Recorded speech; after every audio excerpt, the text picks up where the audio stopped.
कक्षा 11 में एक बार फिर से हम लोग एकत्र हुए हैं हिंदी साहित्य का इतिहास पढ़ने के लिए। छात्रों, देखिए, कल हम लोगों ने अपने पिछले अंक में पढ़ा था कि हिंदी गद्य के 3 प्राचीन रूप मिलते हैं, जिनसे खड़ी बोली के कुछ अंश प्राप्त हुए हैं। पहला था आपका राजस्थानी भाषा का गद्य, दूसरा मैथिली भाषा और तीसरी थी आपकी ब्रज भाषा। इसके बाद मैंने कहा था आपको कि अब हम हिंदी गद्य के विकास को पढ़ेंगे, किस तरह से हिंदी गद्य विकसित हुआ। तो इससे संबंधित थोड़ी सी चर्चा करते हैं कि हिंदी गद्य के विकास का 3 क्रम है। किस तरह से कोई भी गद्य किसी भी शैली का लिखा हुआ हिंदी का जो गद्य आपका है किसी भी काल का रहा हो, 3 रूपों में वो हमको प्राप्त होता है। सबसे पहला आप लोग हेडिंग बना लेंगे हिंदी गद्य का विकास और फिर लिखिएगा कि हिंदी गद्य का प्रथम विकास सामान्य बोलचाल की भाषा के रूप में होता है। हिंदी गद्य के 3 रूप हैं, आप लिख सकते हैं इसी में। हिंदी गद्य के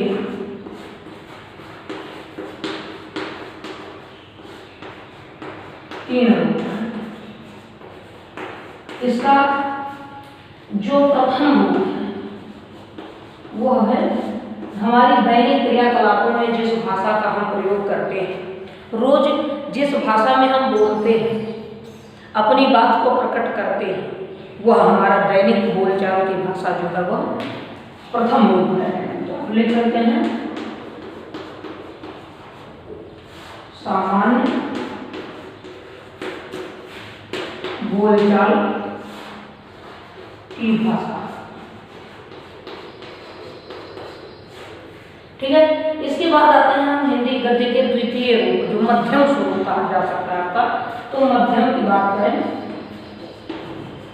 मध्यम रूप कौन सा? आप देखिए, हम लोग इतिहास पढ़ते हैं, भूगोल पढ़ते हैं, दर्शन शास्त्र पढ़ते हैं, या किसी भी दूसरी भाषा से संबंधित कुछ भी इतिहास वगैरह पढ़ते हैं। देखिए, उदाहरण के तौर पर दिया गया आपका कि इतिहास, दर्शन और विभिन्न प्रकार के ज्ञान विज्ञान की चीजें जिस भाषा में हम पढ़ते हैं, जैसे कि इतिहास से समझ लीजिए कि जब आप इतिहास पढ़ रहे होते हैं तो उसमें अन्य भाषाओं के शब्दों का भी प्रयोग होता है, उसमें कोई अलंकारिकता नहीं होती, भाषा में कोई सजावट नहीं होती, कोई भी सौंदर्य नहीं झलकता, वो मध्यम रूप है। आप लोग मान लीजिए रसायन विज्ञान पढ़ रहे हैं, भौतिक विज्ञान पढ़ रहे हैं, गणित पढ़ रहे हैं, उसमें भी हिंदी भाषा का प्रयोग है। ठीक है, जैसे हिंदी में माध्यम वाले हिंदी में ही पढ़ रहे हैं, वो भाषा का जो आपका मध्यम रूप है, क्योंकि वो बहुत साधारण सा कर्कश सा है, उसमें कोई मनोहरता नहीं है, हमारी दैनिक बोलचाल में भी नहीं है और भाषा में कोई सुंदरता भी नहीं, वो बीच की स्थिति है, इसलिए वो मध्यम है। तो आप मध्यम रूप में क्या पढ़ते हैं? इतिहास, दर्शन, फिलॉसफी आपकी है, ज्ञान विज्ञान।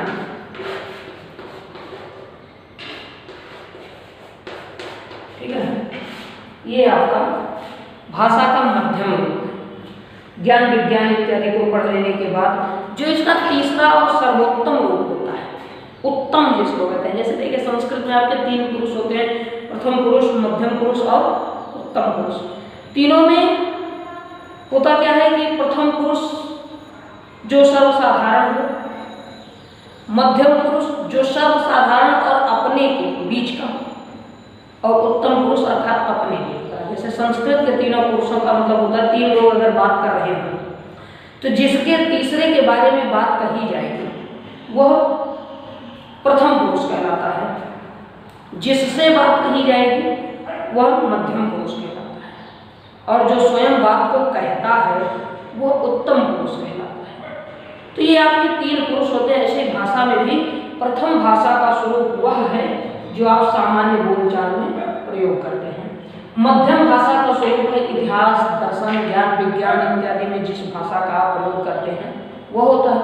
फिर जो इसके उत्तम रूप में होगी भाषा का उत्तम रूप, हिंदी गद्य का जो सर्वोत्तम स्वरूप है वो है जो अलंकारिकता, शब्द सौंदर्य, सौष्ठव अर्थात सुंदरता की पराकाष्ठा, हर और रचनात्मकता को लिए हुए भाषा का जो शुद्धतम रूप होगा उसको हम उत्तम रूप कहते हैं।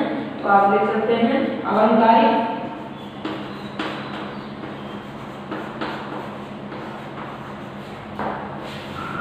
एवं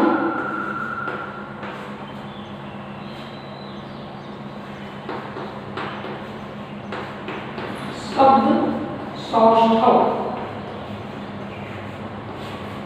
शब्द सौष्ठव का मतलब होता है शब्दों की सुंदरता। शब्द सौष्ठव से संयुक्त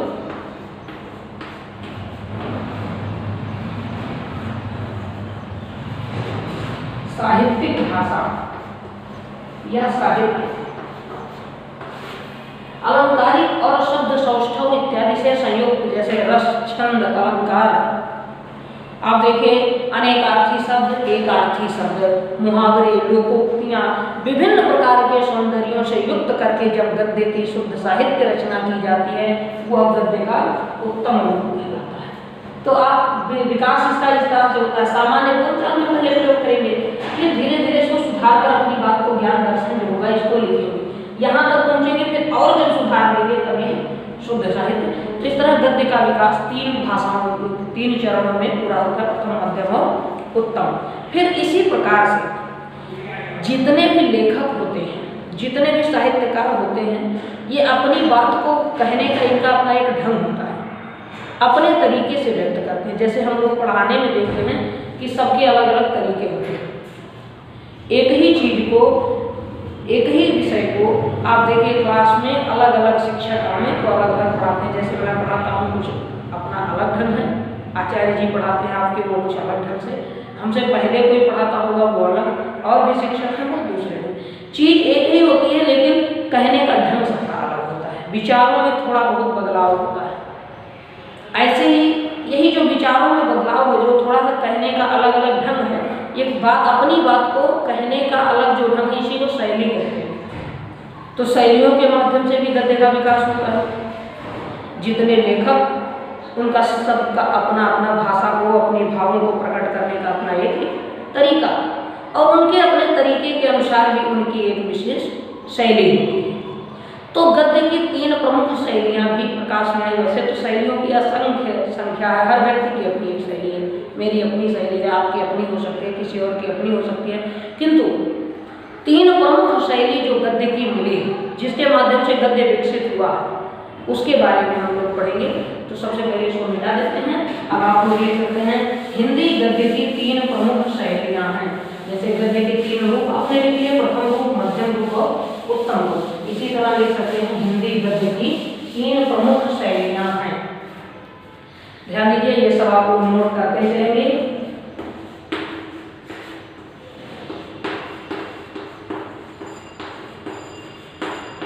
अब इन तीनों शैलियों का हम लोग प्रयोग कहाँ कहाँ करते हैं। सबसे पहली शैली आपकी होती है वर्णनात्मक शैली।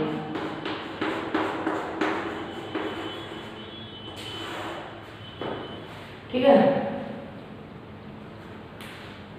पहली आपकी जो है वर्णनात्मक शैली। तो आप लोग इसके बारे में लिख सकते हैं कि जब इतिहास, जीवनी, यात्रा वृत्तांत ये सब लिखा जाता है तो वर्णनात्मक होती है, वर्णन किया जाता है। जीवनी में क्या होता है, जैसे किसी के बारे में आप जो जानते हैं उसका वर्णन करेंगे, इतिहास की जो घटनाएं, जो तथ्य आप जानते हैं उनका वर्णन करेंगे, कहीं यात्रा आपने की, किसी विशिष्ट स्थान पर गए हैं उसका वर्णन आप करेंगे। जिसका वर्णन कर दिया जाए, आपसे कोई पूछे अपने स्कूल के बारे में कुछ लिखिए, तो आप अपने स्कूल के बारे में जो कुछ भी जानते हैं उसका वर्णन करेंगे, शिक्षकों के नाम, विद्यालय की स्थिति, परिस्थिति, तमाम चीज़ें। ठीक है, जैसे आप स्कूल पर अपने निबंध लिखते हो विद्यालय पर, तो उसमें आप वर्णन करते हो विद्यालय के बारे में। ठीक है, विद्यालय का आप सीधा सीधा एक रूपरेखा रखते हैं उसकी, और उसमें क्या है, कैसे सुविधाएं जो हैं आपकी, आप कैसे पढ़ते लिखते हो, यही सब आप सामान्य रूप से साधारण भाषा में छोटा निबंध आपका बन जाता है, वो वर्णनात्मक होता है। तो आप लिख सकते हो जो आपका इतिहास लिखा जाएगा, जो आपकी जीवनी होगी, और यात्रा वृत्त। ये 3, यात्रा वृत्त का मतलब यात्रा साहित्य, जहाँ भी हम यात्रा करते हैं वही यात्रा वृत्त चीज वही है। इन सब चीजों को हम लिखते हैं किसमें, वर्णनात्मक शैली में। दूसरी होती है विवेचनात्मक।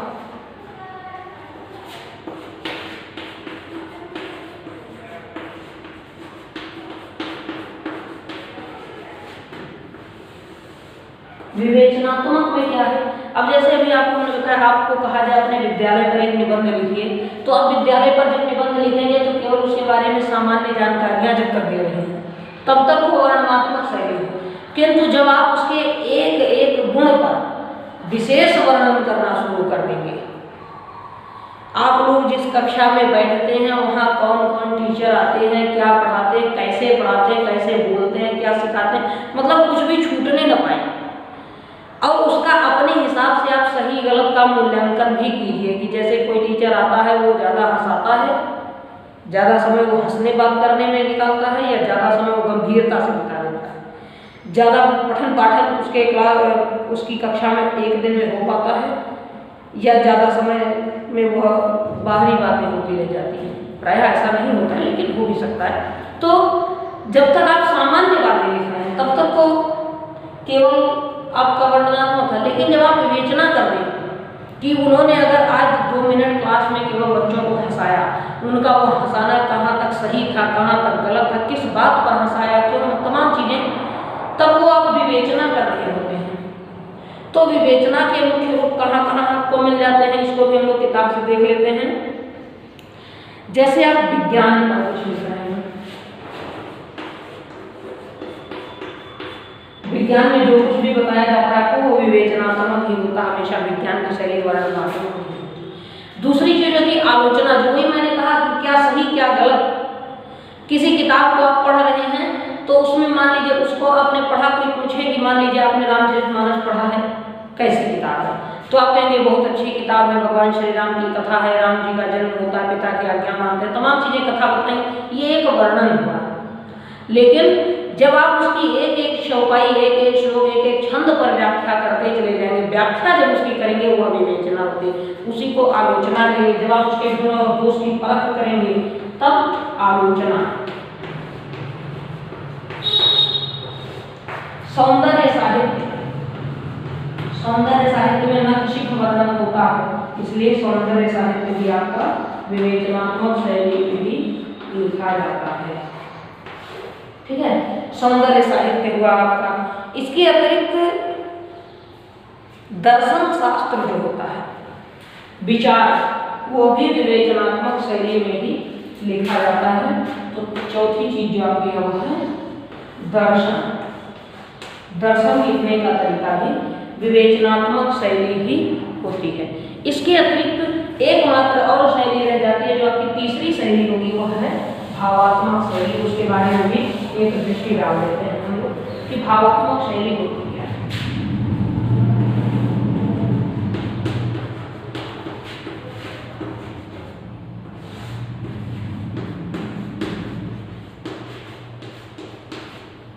ध्यान दें, जैसे अब विचार कोई भी लिखेंगे, वर्णन कर दिया तो वर्णनात्मक, विवेचना कर दी, व्याख्या कर दी तो विवेचनात्मक।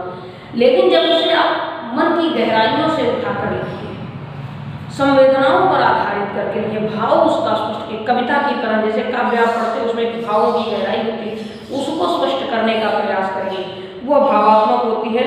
आपको मिल जाए जैसे ललित निबंध। कुछ निबंध ऐसे होते हैं जिनको हम बहुत मनोभाव से, एकाग्रता से जब हम उसको समझने का प्रयास, चिंतन करेंगे तब जान पाएंगे। तो ऐसे लेख जिन पर चिंतन करने की आवश्यकता हो या बिना चिंतन किए जिन्हें ना जाना जा सके, वो सभी भावात्मक शैली के अंतर्गत आते हैं। जैसे आपका ललित निबंध है, गद्य गीत है, नाटक होते हैं। नाटक में देखिए भाव बदलते रहते हैं, कभी क्रोध वाला है, कभी प्रसन्नता का है, कभी दुख के भाव है। एकांकी नाटक, गद्य गीत, तो आप लिख सकते हैं हाँ कि ललित निबंध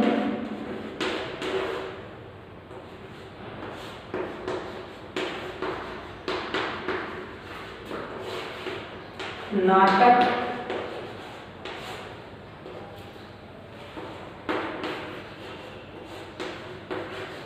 गद्य गीत, एकांकी आदि। ये आपका जो होता है, ये 3 शैलियां भी होती हैं, अर्थात भाषा का प्रयोग भी 3 भाषाओं के रूप में होगा, 3 श्रेणियों में, प्रथम, मध्यम और उत्तम। प्रथम में थोड़ी आमतौर पर भाषा है, मध्यम में सुधार होगा, उत्तम में सर्वाधिक सुधार हो जाएगा। इस तरह भाषा क्या होती है, जन साधारण से विकसित होते होते साहित्यिक स्तर तक पहुंच जाती है। इसी तरह शैली में भी आपका है, वर्णनात्मक में केवल आप सीधे सीधे कहेंगे, विवेचनात्मक में व्याख्या करेंगे, भावात्मक में उसको बहुत गूढ़ता से, बहुत रहस्यमय तरीके से आप उसको स्पष्ट करते जाएंगे, उसके रहस्यों को खोल कर रख देंगे, उसके गूढ़ भावों को स्पष्ट कर देंगे, इसलिए भावात्मक शैली तक यहाँ तक पहुँचेंगे। तो ध्यान दें, इस तरह से 3 शैलियाँ भी आपकी आ जाती हैं। अब इसके बाद गद्य के विकास के इतिहास में एक और चीज जानने के योग्य है, किसी भी भाषा में सबसे पहले गद्य का नहीं बल्कि पद्य का विकास हुआ है। इसके 2 कारण हैं, गद्य का विकास धीरे धीरे होने का और गद्य का विकास विलंब से होने का 2 कारण है। पहला कारण यह कि मनुष्य की जो प्रकृति है, मनुष्य का जो स्वभाव है, यह भावपूर्ण होता है। मनुष्य भावों को जितने जल्दी पकड़ सकता है, तर्क पर उतना ध्यान कम देता है। जैसे आज का मनुष्य भावों को पीछे छोड़ रहा है, तर्क पर ही ज़्यादा, विज्ञान का युग आ गया है। लेकिन प्राचीन काल का जो हमारा मनुष्य था, हमारे समाज के लोग थे, हमारे पूर्वज थे, वो भावात्मक, भाव प्रधान हुआ करते थे और काव्य भी भाव प्रधान होते हैं। कविताओं को रट लेना आसान होता था, भावों को काव्य के माध्यम से स्पष्ट करना आसान था, इसलिए पहले पद्य का विकास हुआ, गद्य बाद में आया। दूसरी चीज यह थी कि पहले टंकण और मुद्रण अर्थात प्रिंटिंग की व्यवस्था नहीं हुआ करती थी, टाइपिंग, प्रिंटिंग ये सब नहीं था। लोग, आप जानते हैं कि जब हमारे लोगों के पास, पूर्वजों के पास कागज जैसी चीज नहीं हुआ करती थी, तब वो पेड़ों की छालों पर, पेड़ों के पत्तों पर लिखा करते थे। फिर धीरे धीरे उसी का विकास होता गया। आज आप देखिए, लकड़ी के बुरादे से ही कागज का निर्माण किया जा रहा है, लकड़ियों का ही उपयोग हो रहा है। तो उसी का नवीनतम रूप है, जो वो पेड़ों के छाल निकालते थे और उसको सुखाकर किसी तरह उस पर लिखते थे, उसी को आज नवीनतम रूप दिया गया है और कागज आपका बन करके इसे अच्छे से अच्छी क्वालिटी का कागज उपलब्ध हुआ है। तो उस समय मुद्रण नहीं था, इसलिए लोगों को रट करके याद रखना पड़ता था। परिणामतः होता क्या था कि गद्य की अपेक्षा काव्य को रटना आसान है, कविताएं जल्दी याद हो जाती हैं। आप देखिए, गीत आप गाते गाते, सुनते सुनते गाना गाते हैं और याद हो जाता है, लेकिन किताब को उसी को पढ़ते रहिए, याद नहीं होता। तो तर्क की बात यह है कि पद्य भाव प्रधान थे, इसलिए पहले विकसित हुए, और गद्य तर्क प्रधान होने के कारण बाद में आए। फिर मुद्रण की व्यवस्था कम थी, लोग रट करके ज्यादातर चीजों को याद रखते थे, इसीलिए भी पद्य की पहले रचना हुई, गद्य बाद में अनुवाद के द्वारा उत्पन्न हुई। काव्य के ग्रंथों का ही जब अनुवाद किया गया, सरल भाषा में लिखा गया, बोलचाल की भाषा में, वही गद्य का रूप हुआ और धीरे धीरे उसको और बढ़ाते बढ़ाते आज गद्य में भी अलग अलग विधाएं बन गई हैं। तो इस तरह से गद्य धीरे धीरे विकसित होता चला गया, पीढ़ी दर पीढ़ी गद्य का विकास होता गया। आज आप देख सकते हैं कि गद्य के इतने साहित्य हमारे पास उपलब्ध हो गए हैं, इतिहास, भूगोल, दर्शन, ठीक है, धर्म, राजनीति, शिक्षा, विज्ञान, हर क्षेत्र में केवल गद्य ही गद्य लिखा जा रहा है। यहाँ तक कि आधुनिक काल का काव्य भी गद्य का रूप ले चुका है। इसीलिए आचार्य रामचंद्र शुक्ल ने कविता के आधुनिक युग को गद्य काल का नाम दिया है। तो इतनी चीजें लिख लेने के बाद ये 3 भाषाएं, जो 3 रूप मैंने बताए, प्रथम, मध्यम, उत्तम, तीनों शैलियां, और इसके बाद ये 2 कारण कि क्यों पद्य की रचना पहले हुई, गद्य की बाद में। इसके बाद तब हम लोग हिंदी गद्य का आविर्भाव, एक हेडिंग बनाइए, हिंदी गद्य का आविर्भाव, छोटी सी हेडिंग है, बस थोड़ी सी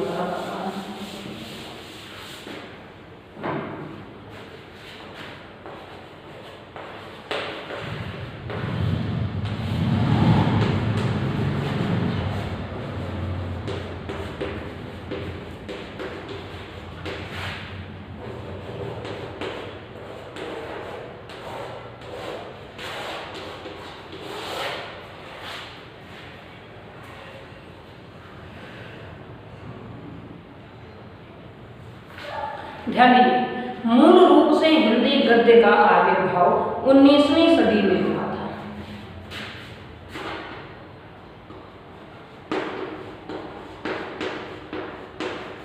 मूल रूप से हिंदी गद्य का आविर्भाव, आप लोग लिखते रहेंगे,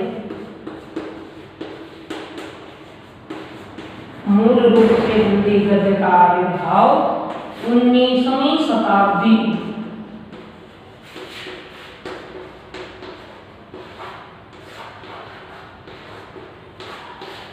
हुआ था।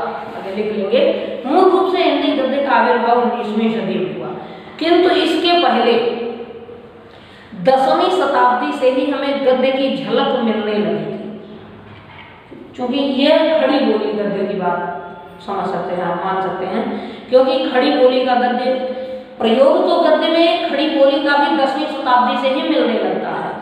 जैसे आपका वो है कि चंद छंद वर्णन की महिमा में, या अमीर खुसरो की पहेलियों में, कुतुब शतक में, या विषम देव रासों में खड़ी बोली के कुछ लक्षण मिले हैं, लेकिन मूल रूप से इसका असलियत में जो इसका वास्तविक प्रयोग हुआ वो 19वीं सदी में। इसलिए आप इतना लिखेंगे कि मूल रूप से हिंदी गद्य का आविर्भाव 19वीं शताब्दी में हुआ, किंतु इसके कुछ लक्षण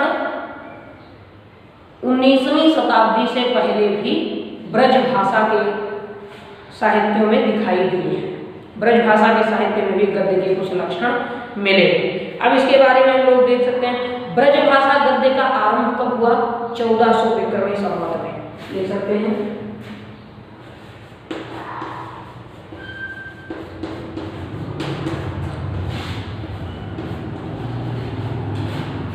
ब्रज भाषा गद्य का सूत्रपात, सूत्रपात का मतलब होता आरंभ। ब्रज भाषा गद्य का सूत्रपात 1400 विक्रमी संवत।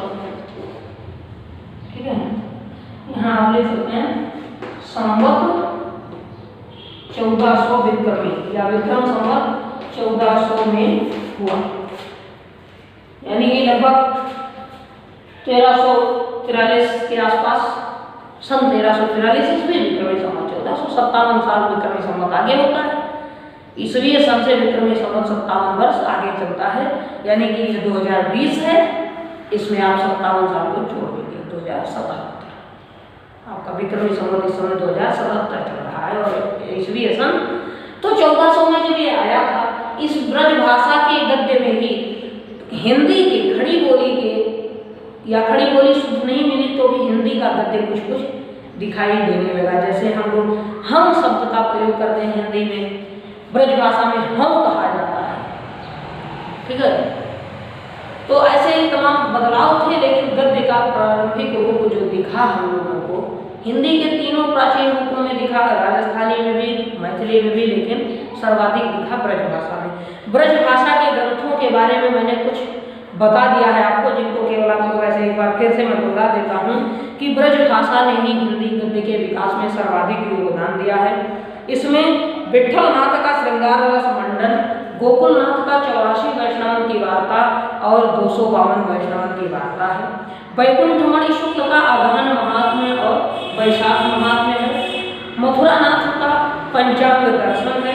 ठीक है, नाभादास जी का अष्टयाम है और लल्लू लाल का रचा हुआ माधव विलास।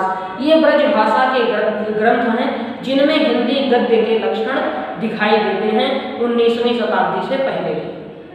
तो यहाँ तक आप लोग इसको पढ़ लीजिए और लिख लीजिएगा। बाकी फिर हिंदी खड़ी बोली का विकास कैसे हुआ इसके बारे में हम लोग कल पढ़ेंगे।